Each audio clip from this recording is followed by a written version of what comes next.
फाल्गुन महिन्याची चाहूल लागली की कोकणात काहीतरी वेगळं घडू लागतं. सकाळच्या वाऱ्यात हलकी उष्णता जाणवते. नारळ पोपलीच्या बागा सळसळू लागतात. आंब्याच्या मोहराचा सुगंध दरवळतो.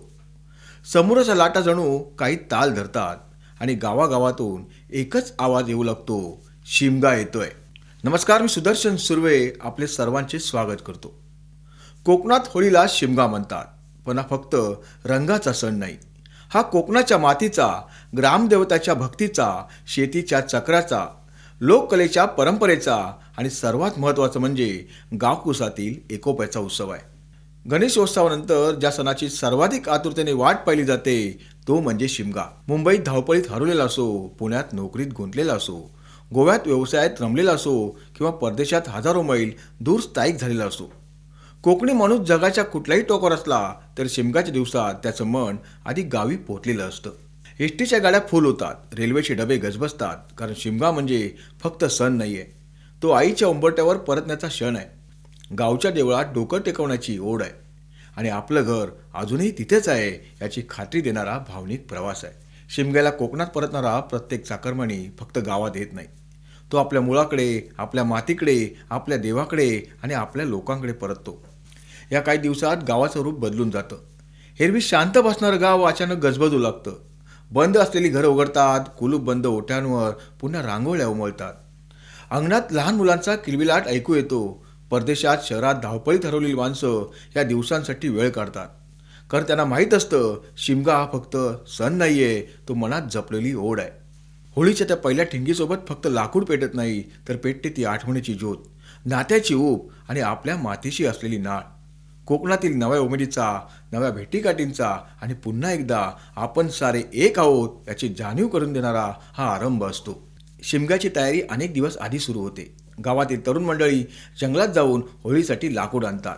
ते काम फक्त शारीरिक श्रम नसतात, ते एक परंपरा असते. लाकूड गोळा करताना हास्य विनोद, जुन्या आठवणी आणि नव्या पिढीला परंपरेची शिकवण सगळं एकत्र येतं.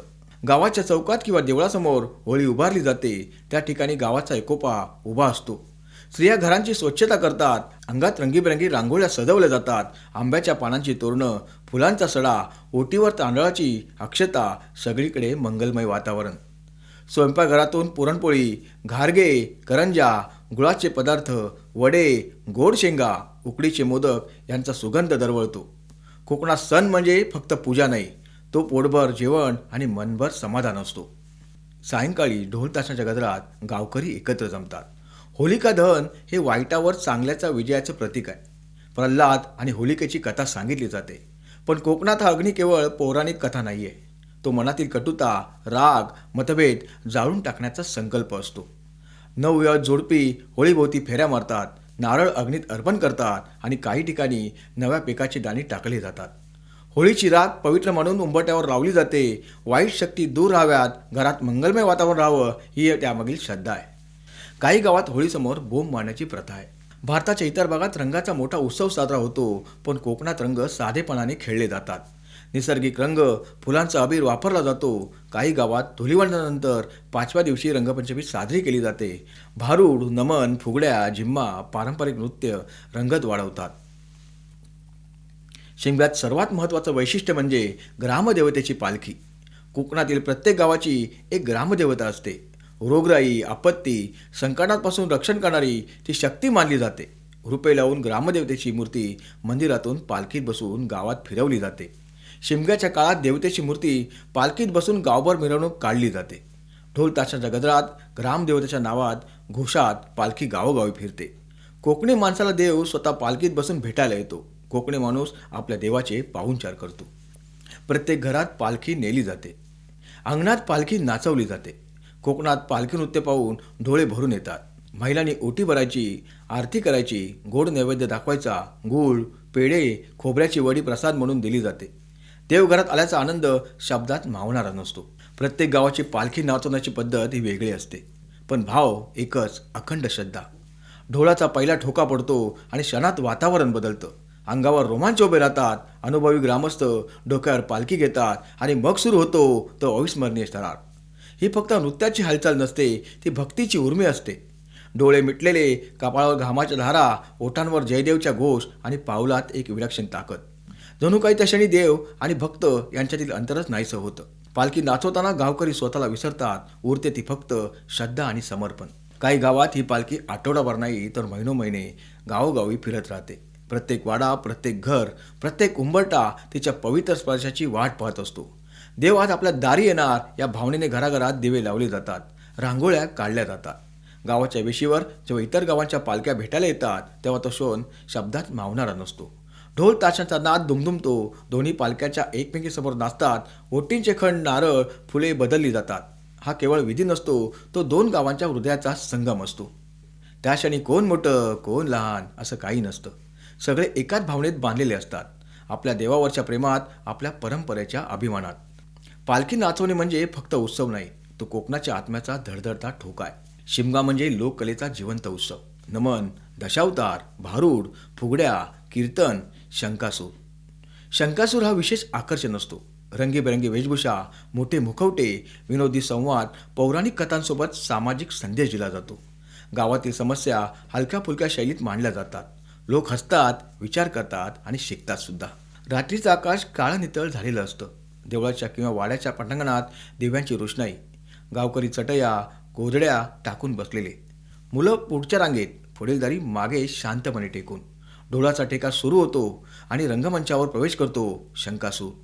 रंगीबेरंगी वेशभूषा, भव्य मुकुट, मोठे मुखवटे, अतिशयोक्त हावभाव, त्याच्या प्रत्येक हालचालीत एक वेगळा ठसका असतो. आवाजात नाट्यमय चढउतार, संवादात मिश्किलपणा आणि चालण्यात एक आगळंवेगळं दिमाग.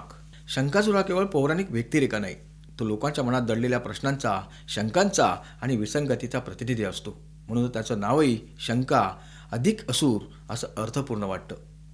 शंकासूर लोकांना केवळ मनोरंजन देत नाही, तो गावाला एकत्र आणतो. हसता हसता मन हलकं करतो, चुकीकडे बोट दाखवतं पण प्रेमाने. शिमग्याच्या रात्री शंकासूर रंगला की गाव जिवंत होतं. ढोलाचा ताळ, टाळ्यांचा आवाज आणि मुखोट्या मागून झळकणारा अभिनय, हे सगळं मिळून शिमगा पूर्णत्वाला जातो. शिमग्यात देवाची खूण काढण्याची परंपरा असते. नारळ गुप्त ठिकाणी ठेवला जातो.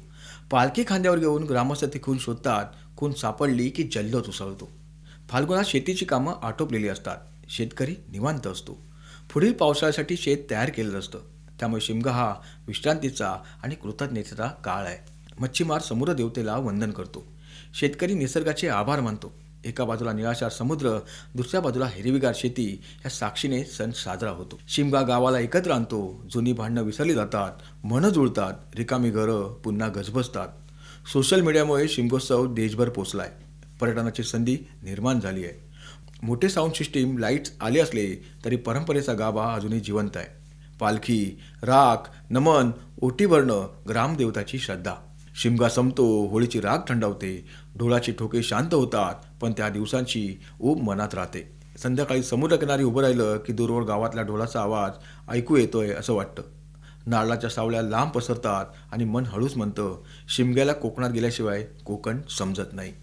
कारण कोकणातील शिमगा म्हणजे रंग नाही, तो भाव आहे. सण नाही, तो ओळख आहे. आणि परंपरा नाही, तो अभंग आहे. पालखी मंदिरात विसावते, पण श्रद्धा कधीच विसावत नाही. कारण कोकणात शिमगा सण नसतो, तो समुद्राच्या लाटांसारखा दरवर्षी परतणारा आणि प्रत्येक वेळी मनाला नव्याने स्पर्श करणारा उत्सव असतो. म्हणूनच म्हणतो, शिमगा पाहायचा असेल तर फक्त रंग बघू नका, कोकणाची माती स्पर्श करा, पालखीचा ठेका अनुभवा आणि देवदारी येतो तो क्षण जगा. कारण इथे सण साजरे होत नाहीत, इथे परंपरा श्वास घेतात. हा होता कोकणाचा शिमगा, तुमचा, माझा आणि आपल्या मातीचा उत्सव. मी सुदर्शन सुर्वे. पुन्हा भेटूया कोकणाच्या आणखी एका भावयात्रेत. तोपर्यंत कोकणावर प्रेम करत राहा. धन्यवाद.